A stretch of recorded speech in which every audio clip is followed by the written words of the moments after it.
Piecewise-defined functions. As I mentioned in the PowerPoint slideshow, these are actually fairly common.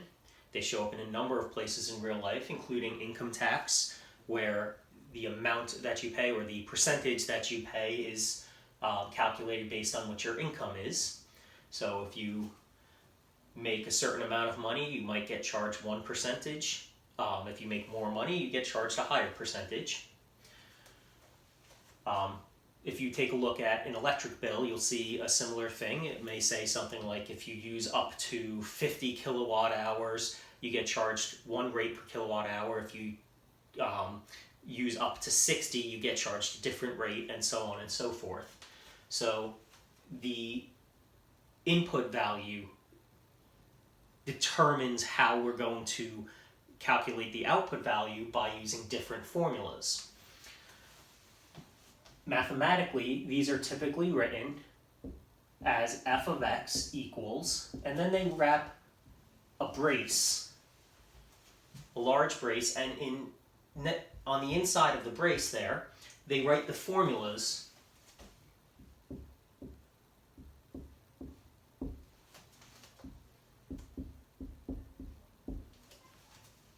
that are to be used.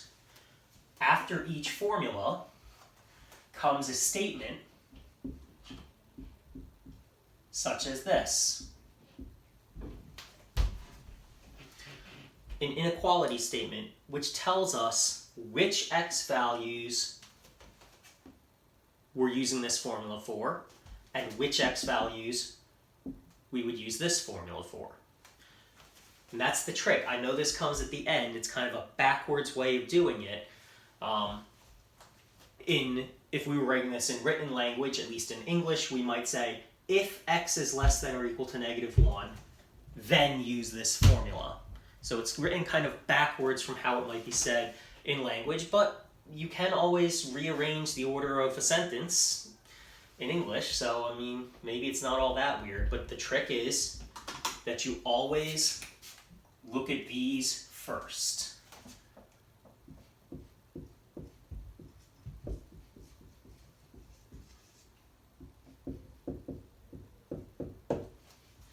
Those are the keys. They will tell you which formula you are supposed to be using. So, if we are to say evaluate f of -3, we know our x value. X is -3. The question is, does -3 fall into the category being less than or equal to -1? Or does -3 fall into the category of being greater than, -1?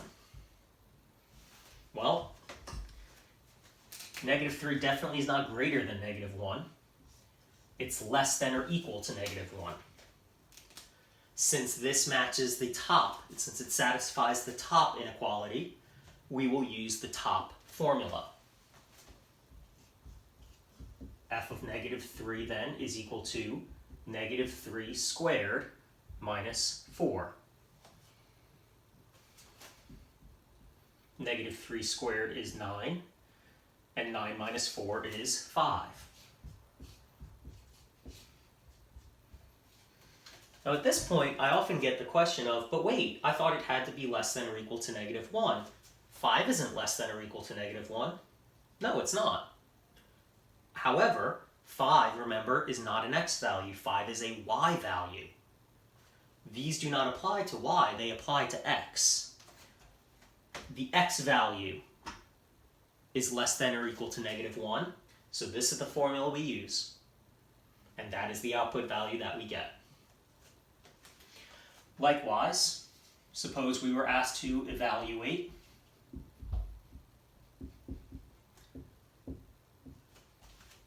f of 1. Again, we ask ourselves, is 1 less than or equal to -1? Or is 1 greater than -1?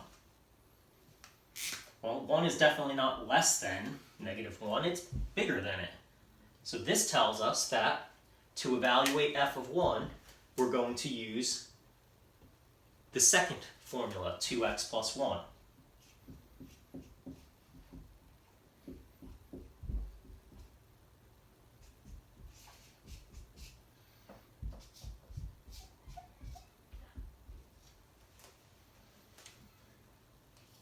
Now, some piecewise functions may have 3 or 4 or 5 formulas depending on the nature of the situation.